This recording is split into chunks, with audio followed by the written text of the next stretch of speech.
गुनासो व्यवस्थापन कुनै पनि मुलुकको शासनलाई आम जनता समक्ष पुर्याउने काम कर्मचारी तन्त्रले प्रशासनिक संरचना मार्फत गर्दछन्। जनउत्तरदायी राज्यले सार्वजनिक सेवा प्रवाहलाई सरल, सुलभ, सहज र प्रभावकारी ढङ्गले जनतासम्म पुर्याउन चुस्त र प्रभावकारी कर्मचारी सङ्गठन र संरचनाको व्यवस्था गरी सोही अनुसारको सक्षम जनशक्तिलाई परिचालन गरेको हुन्छ। आम जनता तथा मुलुकको हितलाई सर्वोपरि मानी पारदर्शी र जवाफदेही शासन पद्धतिको अनुसरण आजका हरेक जनमुखी सरकारले गरेका हुन्छन्। शासन मात्र भएर पुग्दैन, जनताले राज्यबाट पाउने सेवा, सुविधा र अधिकारलाई जिम्मेवार र जनमैत्री तौरले सुनिश्चित गर्न सुशासनको अवधारणा विकसित भएको छ। सुशासनले असल चरित्र सहितको शासन सञ्चालन पद्धतिलाई अंगीकार गरेको हुन्छ। सुशासन पद्धतिले जनताको प्राथमिकता र चाहना बमोजिम विवेकशील ढङ्गले शासन सञ्चालन गर्ने पद्धतिको वकालत गर्छ, जुन समावेशिता, उदारता र समानता र समता तथा समन्याय जस्ता विश्वव्यापी र न्यूनतम मानवीय भावनासँग अन्तर्सम्बन्धित रहेका हुन्छ। यद्यपि शासन व्यवस्था र सेवा प्रवाहमा प्रशस्त गुनासा प्राप्त भइरहन्छन्। राज्यबाट प्रदान गरिएका सेवा सुविधा तथा नागरिक हकबाट केही विमुख हुनु परेको र शास्ति, हैरानी खेप्नु परेको वा मर्का परेको विषयमा गुनासो गर्न पाउनु र सोको समाधानको अपेक्षा गर्नु नागरिकको नैसर्गिक अधिकार हो। गुनासो भनेको भएको कामप्रति अथवा हुन नसकेको कामप्रति सेवाग्राही नागरिकबाट व्यक्त हुने असन्तुष्टि हो, जुन कहिलेकाहीँ प्रत्यक्ष वा अप्रत्यक्ष रूपमा प्रकट भएको हुन्छ। सार्वजनिक निकायबाट जनताले सेवा प्राप्त गर्ने सिलसिलामा भोग्नु परेका समस्या, शास्ति तथा झमेलाको बारेमा गुनासो सुन्न र त्यसको उचित समाधान गर्ने पद्धतिको विकास गर्न सकेमा मात्र सुशासनले पूर्णता पाई शासन व्यवस्था सफल हुने हो। सरकारी सेवा प्राप्तिका क्रममा बाधा आएको अवस्थामा गुनासो सुन्न नेपालमा विगतमा पनि व्यवस्था भएको पाइन्छ। राणा शासनमा स्थलगत रूपमा जनताको परिमाणका समाधान गर्न दौडाहा टोली खटिने। यी टोलीले छड्के जाँच र निरीक्षण तथा मिलापत्र समेत गराउने कार्य सम्पादन गर्थे।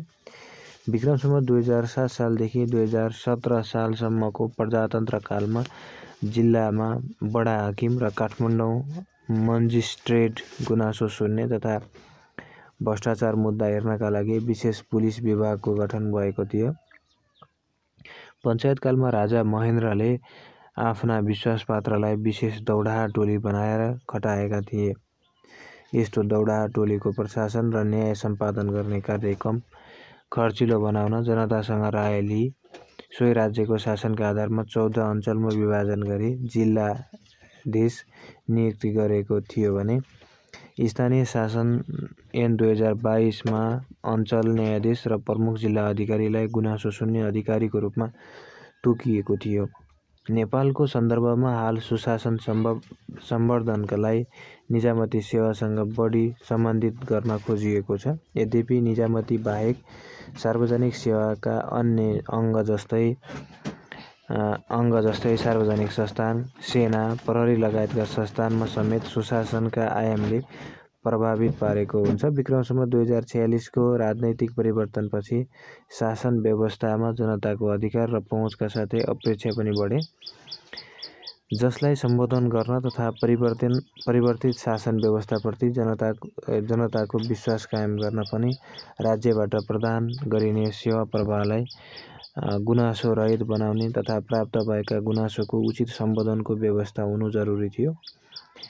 यस सम्बन्धमा तत्काल खास नीतिगत, कानुनी र संरचनागत व्यवस्था गर्नबाट सरकार चुकेको हुनाले जनताका सामान्य गुनासोले राजनीतिक स्वरूप लिन पुगेर मुलुकले ठूलो मूल्य चुकाउनु परेको ताजा इतिहास छ।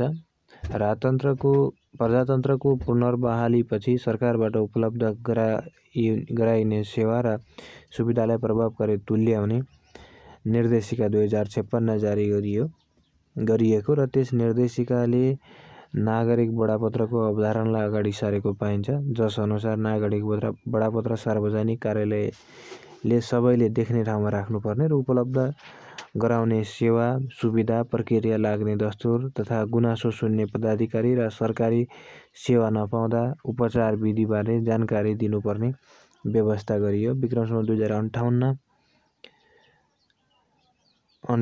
स्थानीय शासन ऐन संशोधन भएपछि क्षेत्रीय प्रशासकले क्षेत्रभित्र सेवा प्रवाहबारे गुनासो आएमा सो सम्बन्धमा कारबाही गर्ने प्रावधान राखियो। त्यसैगरी यस अवधिमा निजामती सेवा ऐन 2049, सूचनाको हक नियमावली 2064 र नियमावली, सार्वजनिक खरिद ऐन 2063 लगायतका कानुन प्रावधान जनतालाई प्रभावकारी रूपमा सेवा प्रवाह गर्ने सरकारले जारी गर्न कार्यान्वयनमा ल्याएको देखिन्छ। विक्रमसम्म 2062-63 को जनआन्दोलनपछि सुशासन, व्यवस्थापन र सञ्चालन ऐन 2064 र नियमावली आएपछि गुनासो व्यवस्थापनले विशेष महत्त्व पाएको हो। सुशासन ऐन नियमावलीमा प्रत्येक कार्यालयले नागरिक बडापत्र राख्नुपर्ने, गुनासो सुन्ने अधिकारी तोक्नुपर्ने, सूचना सम्प्रेषित गर्नुपर्ने आदि प्रावधान गरिए। हेलो सरकारको अवधारणा पनि यसै क्रममा आएको हो।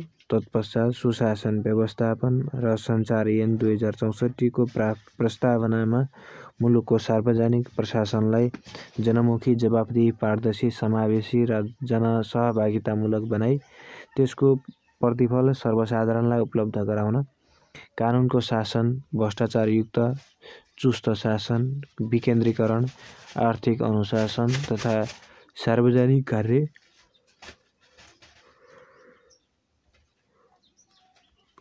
र स्रोतको कुशल व्यवस्थापन जस्ता असल शासनका आधारभूत मान्यतालाई आत्मसात गरी सर्वसाधारणले पाउने गरी सेवा छिटो, छरितो तथा कम खर्चिलो ढङ्गबाट पाउने व्यवस्था सिर्जना गर्न, सुशासन पाउने नागरिकको अधिकारलाई व्यवहारमा उतारी कार्यान्वयनमा ल्याउन र प्रशासन संयन्त्रलाई सेवा प्रदायक संयन्त्र तथा सहजकर्ताको रूपमा रूपान्तरण गरी मुलुकमा असल शासनको प्रत्याभूति दिने विषय प्रष्ट रूपमा उल्लेख गरी सार्वजनिक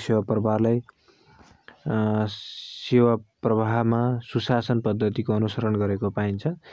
सुशासन, व्यवस्थापन तथा सञ्चालन ऐन 2064 को दफा 31 मा प्रत्येक मन्त्रालय, विभाग, सरकार तथा सरकारी निकाय एवं कार्यालयले सम्पादन गरेका काम कारबाहीको गुणस्तर, प्रभावकारिता र यसमा हुन सक्ने अनियमितताको सम्बन्धमा गुनासो सुन्न सबैले देख्ने ठाउँमा गुनासो पेटिका राख्नुपर्ने र प्राप्त गुनासो तथा सुझाव मनासिब रहेको पाइएमा त्यसको सुनिश्चित व्यवस्थापन गर्न आवश्यक कारबाही गर्ने व्यवस्था गरिएको छ।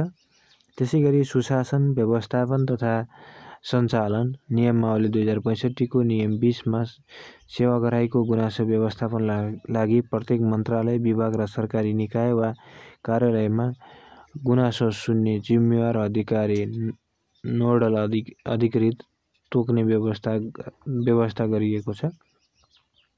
सुशासन ऐन तथा नियमावलीको यही व्यवस्थाको आधारमा प्रधानमन्त्री तथा मन्त्रीपरिषदको कार्यालय लगायत विभिन्न मन्त्रालय तथा निकायमा प्राप्त हुने जनगुनासो र सुझावको उचित सुनवाई गर्न, मन्त्रालयबाट हुने नीतिगत निर्णय, कार्य सञ्चालन र शान्ति सुरक्षा स्थितिको जानकारी लिई शासकीय व्यवस्थामा सुधार गरी जनमुखी प्रशासन व्यवस्थाको सुनिश्चित प्रवर्धन गर्न प्रधानमन्त्री तथा मन्त्रीपरिषदको कार्यालयमा 17 कार्तिक 2068